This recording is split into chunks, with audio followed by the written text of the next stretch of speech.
দুরূদ ও সালাম বিশ্ব মানবতার মুক্তির দিশারি নবীদের সম্রাট জনাবে মুহাম্মদ রাসূলুল্লাহ সাল্লাল্লাহু আলাইহি সাল্লামের প্রতি, যাকে আপনি রান্নাঘর থেকে আরম্ভ করে আন্তর্জাতিক বিশ্ব পর্যন্ত যত মতাদর্শ, আইন কানুন, আমল আছে সব বিশ্বনবী সাল্লাল্লাহু আলাইহি ওয়াসাল্লাম দেখাই দিয়ে গেছেন। বলেন আলহামদুলিল্লাহ।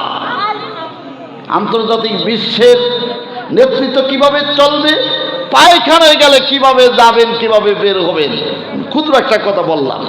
সব অর্থাৎ জীবনের সর্বক্ষেত্রে যা কিছু দরকার নবী মুহাম্মদ সাল্লাল্লাহু আলাইহি ওয়াসাল্লামের আদর্শের ভিতরে রয়েছে। নবী মুহাম্মদ সাল্লাল্লাহু আলাইহি ওয়াসাল্লামের আদর্শ হলো গোটা 30 পারা কোরআন। সুবহানাল্লাহ বলেন। আমার কথা নয়, মা আয়েশা রাদিয়াল্লাহু তাআলা উম্মাতুল মুমিনিন, মুসলিম জননী, আমাদের মা, নবীদের স্ত্রীগণ আমাদের মা। বলেন আলহামদুলিল্লাহ।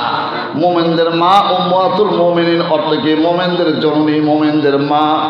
আয়েশা রাদিয়াল্লাহু তাআলা আনহা অনেক জ্ঞানের হাদিসের ভান্ডারের অধিকারিণী ছিলেন। সাহাবায়ে কেরামদের বললেন, মা গো, নবীজির চরিত্র আমরা জানতে চাই, নবীজির চরিত্রটা কেমন?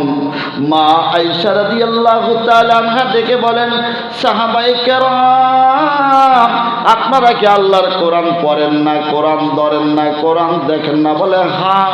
তখন মা আয়েশা রাদিয়াল্লাহু তাআলা আনহা ডেকে বললেন, কুলুকুল কোরআন, গোটা 30 পারা কোরআন হইল নবীজির চরিত্র। কোরআনে যা আল্লাহ আদেশ করেছেন নবীজি বাস্তবায়ন করে দেখাই দিয়ে গেছেন। কোরআনে যা নিষেধ করেছেন নবীজি তা বর্জন করে দেখাই দিয়ে গেছেন। আরো দেখাই দিয়ে গেছেন, নবীজির নাম লয়া পার হইয়া যাইবা, আমল করবা না, চলবে না।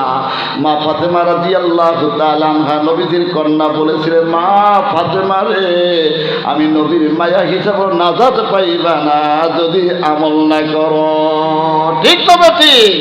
সুতরাং আপনাকে আমাকে দীক্ষা নিতে হবে, আপনাকে আমাকে সিদ্ধান্ত নিতে হবে, যত সম্ভব আমল করব শিরক মুক্ত হয়ে, ত্রুটি বিচ্যুতি হয়ে গেলে তওবা করব আল্লাহর কাছে। জোরে বলেন কার কাছে? মোনাজাত দিব আল্লাহর কাছে। জোরে বলেন কার কাছে? ছেলে চাইব, মেয়ে চাইব, জীবনে যা কিছু দরকার সব কিছু চাইব আল্লাহর কাছে। অনেকে মোনাজাত দিয়া অনেক সময় দরবারে যাইয়া, দরগায় যাইয়া অথবা পীর মুর্শিদের কাছে এক একটা চায়। এটা ইসলাম শিরক বলেছে। তফসিরে মারুফুল কোরআনের ভিতরে মুফতি শফি রহমাতুল্লাহ আলাইহি কোরআন হাদিস দিয়ে বুঝাই দিয়েছেন, মোনাজাত দিতে হবে আল্লাহর কাছে। মোনাজাত যদি আল্লাহ তারা অন্যের কাছে করো, এটাও সেজদা দেওয়া যেমন হারাম, এটাও করা যাবে না।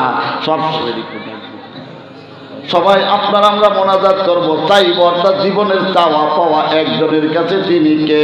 আল্লাহ। জোরে বলেন তিনি কে?